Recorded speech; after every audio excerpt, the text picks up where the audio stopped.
Hello, teacher Carolina. Hello. Hello. Today we're going to talk about content-based, and Okay. we're going to answer 3 questions about that. Okay. So the first question is, how do you teach students who have never been into English before, and the school is trying to introduce new approaches like teaching another subjects, not only English, in English? Yeah. How do you change that? How do you change that feeling when students face that for the first time? Okay, well, the first thing I would take into account is to find out a way of reducing students' anxiety level. Because just with English, they already feel anxious and they think they're not going to do their best. So think about if we are, putting them in the scenario of learning a lot of different subjects in English. So that's the first thing, to try to find out strategies in order to reduce the anxiety level, right? And how can I do that? Probably we can start searching for those things students are interested in. If I manage to find a way to understand what is it that student is interested in as to mathematics or biology or whatever subject they need to learn, then it's going to be a little bit easier to start introducing them into that new world of learning a specific subject in English.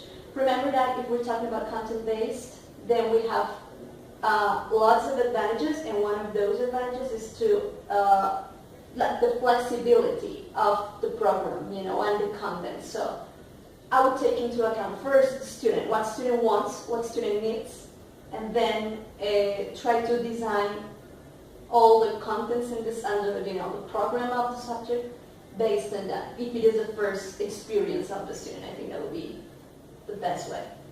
Okay, teacher, based on your previous experience or your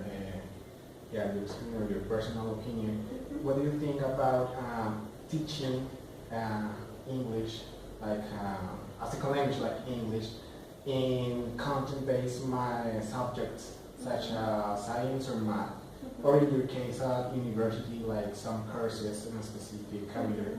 What do you think about that? I think it opens a whole new world of possibilities for students learning. Remember that this approach is based on what students, learner-based as to what is it that the student is going to take, as an advantage of learning in that specific field.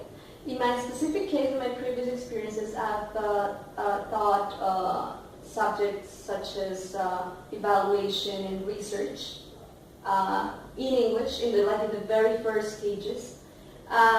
So it opens students into the world of language, but beyond learning the language. It enhances their possibilities of learning more vocabulary, for example. It enhances they started to build new confidence as to the development of communicative abilities such as speaking or listening, because they are fully immersed into the subject, and they are supposed to be engaged all the time. It's not like they're that engagement process has to be step by step. But the idea of getting students fully immersed in a subject in a second language or in a foreign language brings a whole new set of possibilities for them, as to learning. Not only knowing about the subject, but also improving their proficiency level. That's what I saw with my students. Okay, and the last question. When you are going to plan a class based on content-based, what materials or what methods do you use to prepare that kind of class? Okay, what I first take into account, or what I personally do, is based on the topics that I've already proposed, or that in my case the university gives you, a syllabus which you need to follow, but still you can adapt it or make some very particular changes, let's say. So what I do first is asking my students, based on this topic, what is it that, you are most interested in? What calls your attention the most? And then I ask them to ask some specific questions about it. Based on those questions, I start preparing the class. So what I do is to take, for example, something as basic but as important as vocabulary. So based on the questions, I try to find some common points, and then I start to go, okay, this is going to be the vocabulary.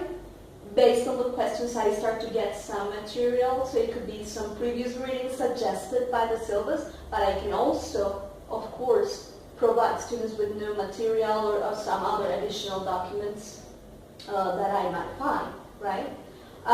One of the strategies that I'd like to use, is to have students talking to other people about the topics we are working in class, So I ask them to talk to other teachers. I ask them to go and do research by themselves, not only by reading, but also by speaking to others. So that has worked out very well as to, this approach. So thank you so much, teacher Karina, for Thank you your very much. answers, and thank you. Thank you very much. Thank you so much. Okay.